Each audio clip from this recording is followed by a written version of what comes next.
नमस्ते साधकों। क्या आप जानते हैं क्यों छठ पूजा में डूबते और उगते दोनों सूर्य को अर्घ्य दिया जाता है? क्यों अमीर और गरीब एक ही घाट पर खड़े होकर सूर्य को प्रणाम करते हैं? और कौन है वो देवी जो हर माँ की गोद में जीवन का उजाला भरती है? आज जानते हैं छठी मैया और सूर्य भगवान की वह पवित्र कथा जहाँ आस्था, समानता और मातृत्व एक हो जाते हैं।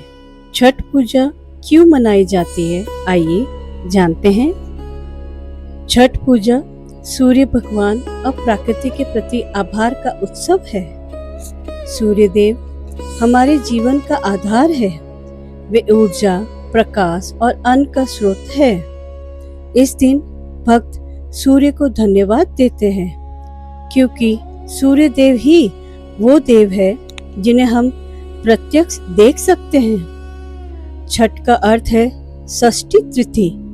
यह दिन है जब माँ छठी मैया की पूजा की जाती है, जो संतान और समृद्धि की देवी मानी जाती है। रानी मालिनी और छठी मैया की कथा आइए जानते हैं।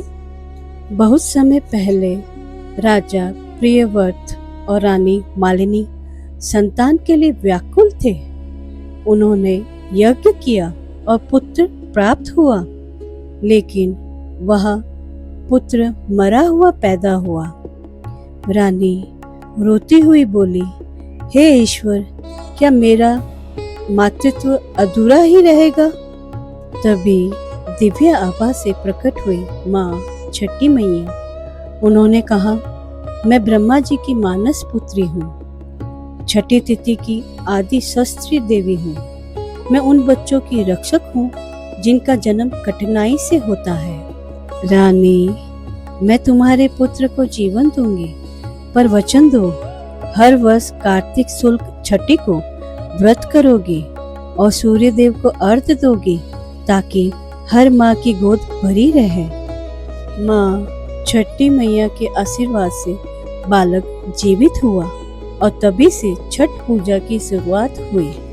सूर्य भगवान की पूजा का रहस्य।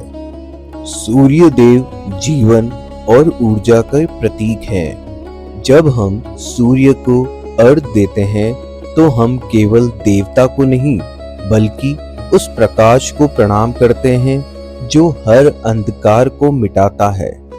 छठ पूजा में डूबते सूर्य को अर्घ्य देने का अर्थ है दिन भर के आभार का प्रदर्शन और उगते सूर्य को अर्घ्य देने का अर्थ है नई शुरुआत और नई आशा। 4 दिनों का रहस्य और तपस्या। छठ पूजा 4 दिनों का व्रत है जहां भक्त शरीर, मन और आत्मा को शुद्ध करते हैं। पहला दिन नहाए खाए। व्रती महिलाएं पवित्र नदी में स्नान करती है, घर की सफाई करती है और लौकी भात का शुद्ध भोजन ग्रहण करती है। यही शरीर और आत्मा की शुद्धि की शुरुआत है। दूसरा दिन खरना। यह दिन छठ व्रत की आत्मा है।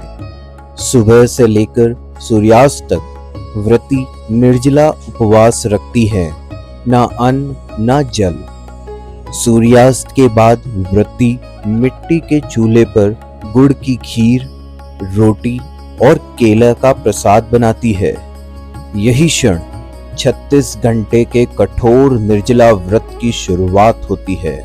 36 घंटे का व्रत तपस्या और श्रद्धा का प्रतीक। इसके बाद व्रती महिलाएं लगातार 36 घंटे तक बिना अन्न और जल के पूर्ण निर्जला व्रत रखती है।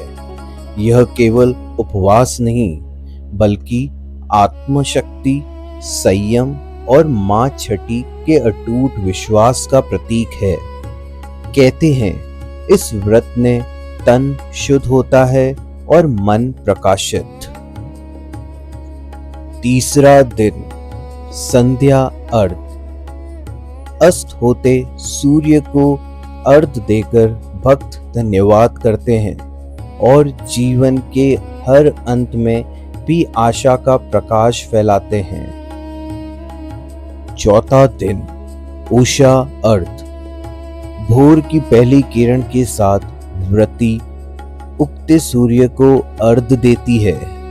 यह क्षण पुनर्जन्म, आशा और आशीर्वाद का प्रतीक है।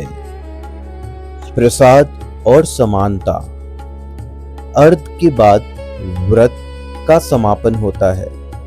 ठेकुआ, गन्ना, गुड़, दूध और केले का प्रसाद बांटा जाता है।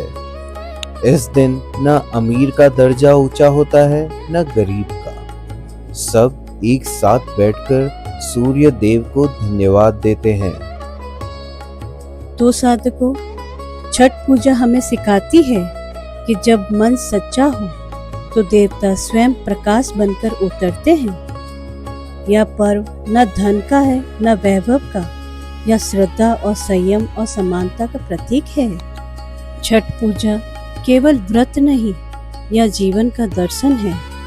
यह सिखाता है कि सूर्य की तरह सब पर समान प्रकाश बांटो और छठी मैया की तरह सबको ममता का आशीर्वाद दो। हर घर में उजाला रहे, हर माँ की गोद भरी रहे और हर मन में विश्वास बना रहे।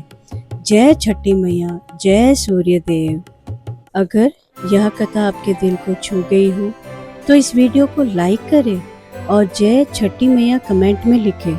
ऐसे ही भक्ति से भरे वीडियो के लिए औरा चैनल को सब्सक्राइब करना ना भूलें। हर घर में उजाला रहे। जय छठी मैया, जय सूर्य देव। धन्यवाद।